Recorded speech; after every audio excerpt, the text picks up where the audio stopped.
नई दिल्ली लोकसभा सीट से बासुरी स्वराज ने भारतीय जनता पार्टी से नामांकन अपना दाखिल कर दिया है। अब क्या है सियासी लड़ाई, खुद बातचीत करते हैं। हमारे साथ खास बातचीत के लिए आप मौजूद हैं। अब सियासी लड़ाई किस रूप में चलने वाली है? नामांकन तो आज आपने दाखिल कर दिया।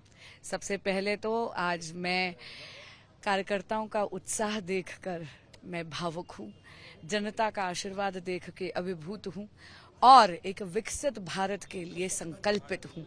मोदी जी की गारंटी दिल्ली के जन जन तक पहुँचाने के लिए प्रतिबद्ध हूँ। आज नामांकन फाइल करा है माननीय मंत्री हरदीप पुरी जी के आशीर्वाद से, हमारे यशस्वी प्रदेश अध्यक्ष वीरेंद्र सचदेवा जी के सानिध्य में, और मुझे आशीर्वाद के रूप में यहाँ पर ओपी धनखड़ जी का आशीर्वाद मिला, बड़ी बहन अलका गुर्जर जी का आशीर्वाद मिला, प्रदेश के काफी वरिष्ठ नेताओं का आशीर्वाद मिला। उन सब का मैं उनके प्रति कृतज्ञता ज्ञापित करती हूँ। अब रही बात सियासी लड़ाई की, तो सियासी लड़ाई तो नामांकन से पहले से 2 मार्च से चल रही है। देखिए, ये नेशनल चुनाव है, इसलिए इसमें नेशनल मुद्दे हैं। भारतीय जनता पार्टी बहुत ज्यादा आत्मविश्वास से भरी हुई है क्योंकि नरेंद्र मोदी जी ने 1 दशक में भारत का कायाकल्प करा है। नरेंद्र मोदी जी की गारंटी सभी गारंटी पूरी होने की गारंटी है। सुशासन का आश्वासन है, आत्मनिर्भरता का आश्वासन है, आत्मविश्वास का आश्वासन है। पर एक मुद्दा है जो दिल्ली के लिए बहुत अहम है, और वो है कि माननीय मुख्यमंत्री अरविंद केजरीवाल जी द्वेष की राजनीति करते हैं। इसी के कारण उन्होंने हमारे यशस्वी प्रधानमंत्री श्री नरेंद्र मोदी जी द्वारा चलाई हुई काफी ऐसी जन कल्याणकारी योजनाएं हैं जिनको दिल्ली में लागू नहीं होने दिया, जैसे कि आयुष्मान भारत।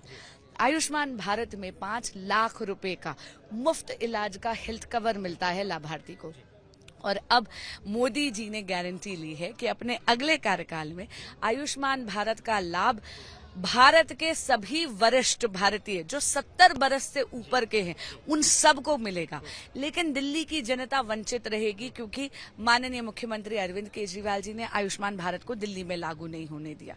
यदि जनता जनार्दन सेवा का मौका देती है तो सबसे पहले मुहिम छेड़ूंगी, चाहे कोर्ट का दरवाजा क्यों ना खटखटाना पड़े, पर नरेंद्र मोदी जी की ऐसी जन कल्याणकारी योजनाओं से दिल्ली की जनता को वंचित नहीं रहने दूंगी। इसीलिए क्योंकि माननीय मुख्यमंत्री अरविंद केजरीवाल जी स्वार्थ की राजनीति कर रहे हैं।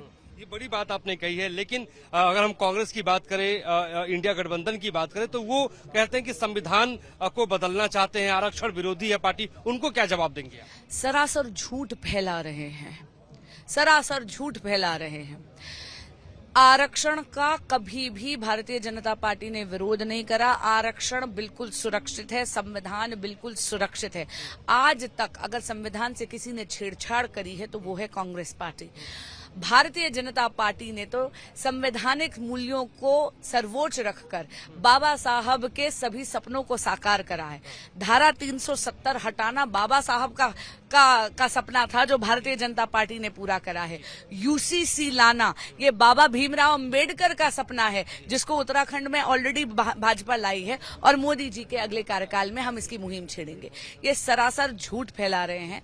और रही बात इंडी गठबंधन की, तो देखिए इंडी अलायंस जो है स्वार्थ की धुरी पर टिका हुआ गठबंधन है, इसीलिए आप देख रहे हैं कि जर्जर कर भुरभुरा जा रहा है। कल ही या परसों ही कांग्रेस के प्रदेश अध्यक्ष जी ने भी इस गठबंधन के कारण ही इस्तीफा दिया है। इसलिए ये कोई चुनाव में बहुत बड़ी चुनौती इसलिए नहीं है, दिल्ली की जनता बहुत ज्यादा समझदार है। हम देख रहे हैं कि एक नारा यहाँ पे गूंज रहा है कि बासुरी स्वराज को जय श्री राम। कांग्रेस कह रही है कि राम का आशीर्वाद उनके ऊपर है। बीजेपी का राम और कांग्रेस के राम में क्या अंतर है? जी, वो चुनावी राममय होते हैं। राम हमारे रोम रोम में बसे, हम भाजपाई हैं, हम सनातनी हैं, हमारे तो रोम रोम हमारा राममय है। एक आखिरी सवाल कि मैंने आपकी माँ सुषमा स्वराज जी का भी चुनाव कवर किया है, पार्लियामेंट में भी मैंने उनको देखा है। आज अपनी माँ को आप किस तरीके से याद करते हैं? जी, उनका आशीर्वाद ही है जो मुझे लग रहा है कि यहाँ इन सब भाइयों की आवाज में मुझ पर बरस रहा है। बहुत बहुत शुक्रिया। स्वराज की बेटी बासुरी स्वराज जो है सबसे पहले न्यूज नेशन से वो बातचीत करी थी। नामांकन दाखिल करने के बाद इकलौता न्यूज नेशन चैनल था जिसने सबसे पहले बासुरी स्वराज से बात की है। उन्होंने कहा कि आज मैं अपनी मां को भी याद कर रही हूं और जिस तरीके से प्रधानमंत्री नरेंद्र मोदी ने काम किया है उनके गारंटीज को लेके मैं चुनावी मैदान में उतरी हूं। हमारे सहयोगी संदीप लोहिया के साथ मोहित राज दुबे, न्यूज नेशन, दिल्ली।